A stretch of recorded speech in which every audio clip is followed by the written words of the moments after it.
So the answer, I believe,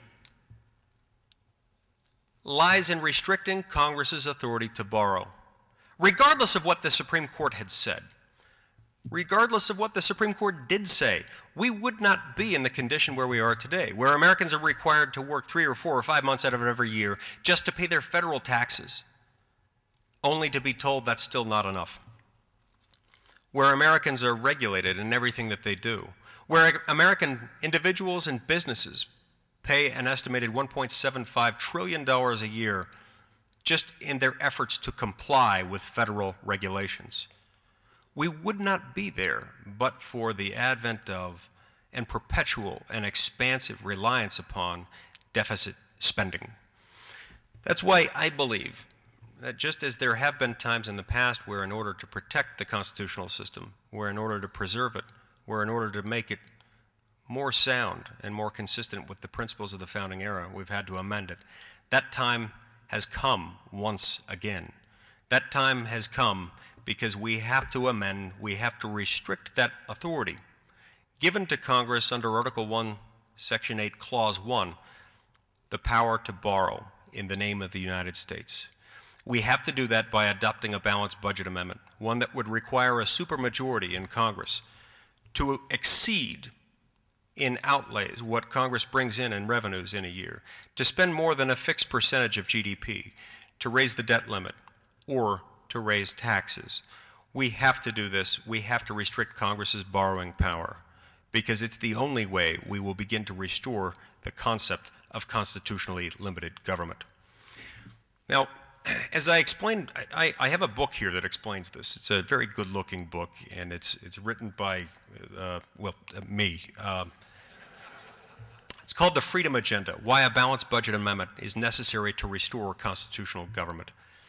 It should be available, or if it's not available now, it should be available soon on the Campaign for Liberty website in the store section.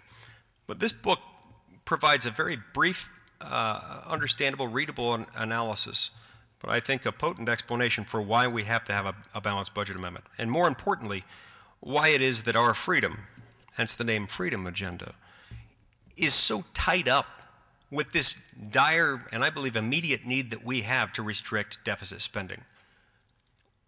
If all of a sudden Congress is required to spend only that which it takes in each year, all of a sudden Congress will have an obligation to ask the question, can we really afford this? All of a sudden Congress will have the obligation to remind itself, you know, wait a minute, there are a few things that we have to do, a few things that only we can do, like national defense.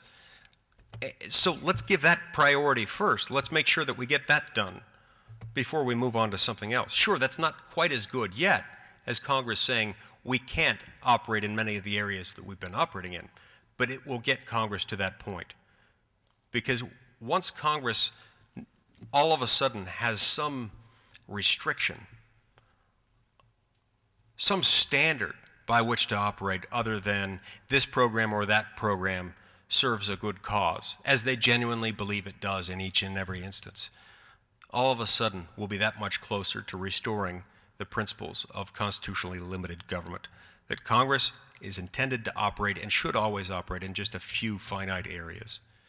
Once we get that far, I hope and I believe and will continue to demand that we reform other aspects of the way our federal government operates, some of which are embodied in the Constitution. For example, my copy of this document says in Article 1, Section 1, Clause 1, that the legislative power of the United States government shall be vested in Congress. In Congress. And then it explains that Congress shall exist of a House and the Senate. Now, in each instance, members of the House and Senate are chosen and they have to answer to their constituents every few years. Every 2 years in the case of the House, every 6 years in the case of the Senate. This was the case because we understood that in order to be entrusted with that sacred power to make laws, to legislate, as it's put in that section, which means to make laws of generally of binding, generally applicable importance, that sacred power can be entrusted only to those who have to answer to the citizens at regular intervals. We've drifted away from that. We have in the U.S. Congress this year adopted less than 2,000 pages of statutory law that we passed into law. Some would say that, if this was 1,500 pages, that's 1,500 too many, but set that aside for a minute. We've passed less than 2,000 pages of law this year. Meanwhile, we've had executive branch agencies, bureaucracies, executive branch employees who are described by some as nameless and faceless, but more appropriately they're described as people, hardworking, well-intentioned people, to be sure, but people nonetheless who are neither elected by the people nor accountable to anyone who is elected by the people. They've been churning out new law at a much faster pace. One of the easiest ways to measure this is through the current size of the Federal Register. The Federal Register is that document or set of documents consisting of all the proposed and final regulations as they roll out from each year, and it's compiled each year on a gradual basis. From January of this year to this date, the Federal Register has come to occupy some 56,000 pages, and we're not even close to being finished yet. For some of these people, the party's just getting started for 2011. Less than 2,000 pages, or 56,000 pages. This in addition to the Code of Federal Regulations, that existing corpus of regulatory law that's already on the books on a somewhat permanent basis, currently occupying about 165,000 pages of regulations. Here's the problem. We've gotten there because Congress has been content for too long, not only with exercising power that it doesn't properly possess, power that should have been reserved to the states or to the people, but also to delegating the lawmaking power so as to wash their own hands from it in the grand tradition of Pontius Pilate. So instead of making Congress accountable to the people for laws that might in some circumstances become controversial or involve delicate decision-making, they outsource it.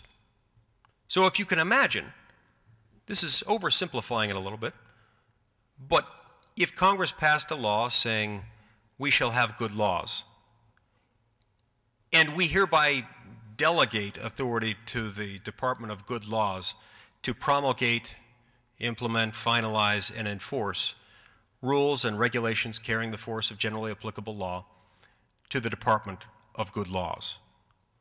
At that point, the Department of Good Laws would start to churn out regulations. And they'd make it appear in many instances as if they were following basic principles of representative government because they'd allow for a period of notice and comment.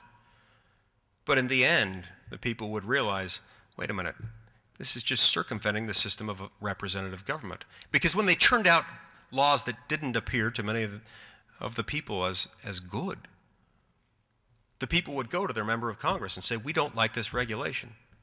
Those in the Department of Good Laws would say, don't look, those in Congress would say, don't look at us. Go to the people in the Department of Good Laws. But you go to those people in that department, and they'd say, well, we don't really work for you. We're not elected by you. We're not ultimately accountable to you. And thus the cycle continues. And rules carrying the force of law continue to be enacted by people who cannot be removed by the people. This is a problem, and this further compounds the problem of government expansion through Congress, facilitated by deficit spending. We have to get around it. Just to illustrate some of the many challenges that we face as a result of this sprawling administrative bureaucratic state that we have at the federal level. One of the many problems that we have in this country is that we're not producing our own energy. We're forced to buy in excess of $500 billion a year worth of oil from foreign countries, in part because a lot of our energy resources, a lot of our oil and gas resources in the United States are found on federal land. And many of those agencies that manage federal public land right now don't want it developed. I'm not sure why. A lot of it has to do with environmental concerns. But that ignores the fact that we here in the United States can produce energy, including energy from coal, natural gas, oil, and other things that we take out of the ground far more effectively, far more efficiently, and in a manner that's far more environmentally responsible than what you'll find anywhere else in the world. Nevertheless, when we choose not to produce it here in the same quantities that we need, in the same quantities that we can, what we do is we effectively outsource it to other countries. We enrich other countries with our petrodollars. Many of the people growing the most wealthy from our petrodollars overseas are people who do not like us very much and who use that money to fund acts of terrorism against us. That in turn helps facilitate the expansion of government as we have to beef up our military-industrial complex in order to respond to those very same threats that we've helped to create by enriching our enemies. This is wrong. The answers to these problems, in so many respects, can be found just in this basic document that does not occupy tens of thousands of pages. It occupies less than 5,000 words and can be held in your pocket at any given time.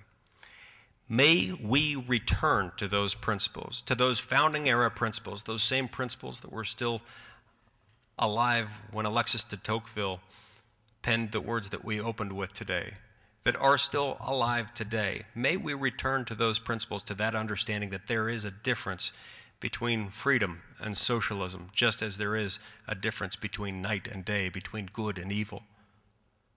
There is a difference, and it's a difference that amounts to that difference between freedom and liberty on the one hand, and tyranny and captivity on the other hand.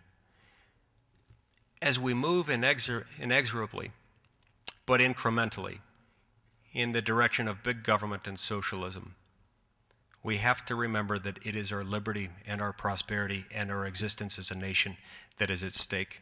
Something that important, that essential, and that vital to who we are as beings, to those rights that we came to this planet in order to realize, to those rights that Almighty God would have us exercise. May we remember that if we look to this document that created the federal government to begin with, if we rely on this document and we allow it to operate the way it was intended to operate, those blessings from freedom and the prosperity that inevitably accompanies those blessings can be ours again. They can, and they must, and they will.